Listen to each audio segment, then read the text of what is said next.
اب ہندوستان کی روح اردو ہے، وہ نکل جائے گی تو ہندوستان کہاں باقی رہے گا؟ جہاں آپ اردو سے دور ہوتے ہیں وہاں ادب ختم ہو جاتا ہے، تہذیب ختم ہو جاتی ہے۔ اس کے لیے اردو برائے ادب بھی ضروری ہے، اردو برائے دین بھی ضروری ہے، اردو برائے اسلام بھی ضروری ہے۔ اس کے الگ الگ موضوعات الگ الگ جگہ الگ الگ طریقے سے استعمال ہونی چاہیے۔ لبوں پر ہے جن کے درودوں کی ڈالی، وہ قسمت کو اپنی سنوارا کریں گے۔ ہر سال میسر ہو رمضان مدینے میں، آقا کے بنے ہم بھی مہمان مدینے میں۔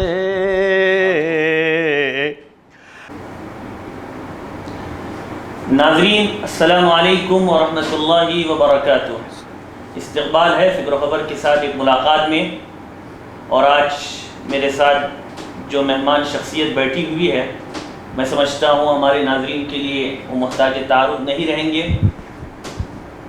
جناب منور مبین صاحب کرناٹک اردو اکیڈمی کے سابق چیئرمین رہ چکے ہیں، اور موصوف کی ادبی حلقوں میں خاص طور پر بڑی خدمات رہی ہے، اور ایک ان کی پہچان بھی رہی ہے بالخصوص ہماری ریاست کرناٹک میں۔ اور خاص جو ان کا وصف ہے وہ ہے نبی کریم صلی اللہ علیہ وسلم کی شان میں قصیدے لکھنا اور پڑھنا، اور اسی وجہ سے ان کی ایک شہرت ہے، ملک میں ان کی ایک پہچان ہے، اور باہر کے ملکوں میں وہ اسی لیے بلائے جاتے ہیں کیونکہ وہ اپنے نبی آخر الزماں صلی اللہ علیہ وسلم کی شان میں قصیدے گنگناتے ہیں۔ ظاہر سی بات ہے ہر مسلمان کی ایک معراج ہے۔ بہرحال مختصر سے وقت کے لیے ہمارے دفتر میں تشریف لائے تھے، میں نے مناسب سمجھا کہ تھوڑی دیر آپ کے روبرو کراؤں۔ تو جناب منور صاحب استقبال ہے آپ کا۔ سب سے پہلا سوال آپ سے میں یہ پوچھنا چاہوں گا کہ ادب سے آپ کو جو تعلق ہوا اس کا آغاز کہاں سے ہوا، اور پھر کیسے اس میدان میں آپ آگے بڑھے؟ ناظرین السلام علیکم ورحمۃ اللہ وبرکاتہ۔ میرا ادب سے تعلق میرا بچپن سے ہے۔ میری پیدائش 1948 میں ٹپٹور میں ہوئی، اور ہمارے گھر میں پہلے سے ہی دینی ماحول رہا ہے، اور اس وقت آپ میں اور ہم میں تھوڑا سا یہ فرق رہا ہے کہ ہمارے گھروں میں 11ویں 12ویں رجب کے فاتحہ وغیرہ معمول ہے، وہ ہوتے رہتے ہیں، اور جب بھی کوئی بھی فاتحہ ہوتی ہے ہمارے گھر میں تو میری والدہ مجھ سے کہتی کہ نعت پڑھو، اور نعت شریف میں ہر محفل کے آغاز میں پڑھتا تھا۔ اور میں 7ویں جماعت میں 8ویں جماعت میں تھا، اس وقت ٹپٹور میں ایک مشاعرہ ہوا تھا، اس میں ایک مصرعہ طرح دیا گیا تھا کہ مانوس ہو چکے ہیں تیرے آستاں سے ہم۔ میں نے وہ پوسٹر لگا ہوا پڑھا، پھر میں گیا گھر میں، والدہ سے کہا کہ ایک مشاعرہ ہونے والا ہے، اشتہار لگا ہے۔ تو پھر والدہ سے میں نے کہا کہ مانوس ہو چکے ہیں تیرے آستاں سے ہم۔ پھر میں نے کہا دیکھیے میں نے بھی اس کے اوپر ایک مصرعہ لکھا ہے۔ والدہ نے کہا مصرعہ لکھا ہے تم نے؟ ہاں، میں نے کہا ہاں لکھا ہے۔ کیا لکھا ہے؟ میں نے کہا مایوس ہو چکے ہیں تیرے آسماں سے ہم۔ میری والدہ نے کہا 2 لفظ بدل دو گے تو کیا مصرعہ بن جائے گا؟ اس کا جواز پیش کیجئے، اسے گرہ باندھیے، پھر میں مانوں گی کہ تمہارے پاس شاعری کا کوئی نہ کوئی کیڑا موجود ہے، تم میں وہ صلاحیتیں ہیں۔ بہت کوششوں کے بعد یہ ایک دن تمام رات سو نہیں پایا، اس کی مصرعے کا جواز ڈھونڈتا رہا۔ پھر دوسرے دن میں نے اپنی والدہ سے کہا کہ میں نے اسے مصرعہ لگا دیا ہے، گرہ باندھ دیا ہے۔ پھر والدہ نے کہا کہ بتاؤ کیا ہے؟ پھر میں نے کہا کہ مدت ہوئی ہے شہر میں برسات کے ہوئے، مایوس ہو چکے ہیں تیرے آستاں سے ہم۔ تو میری والدہ خوش ہوئی، انہوں نے کہا ٹھیک ہے، مگر الفاظ کی نوک پلک کو سمجھنا چاہیے، قافیوں کو سمجھنا چاہیے، ردیف کو سمجھنا چاہیے۔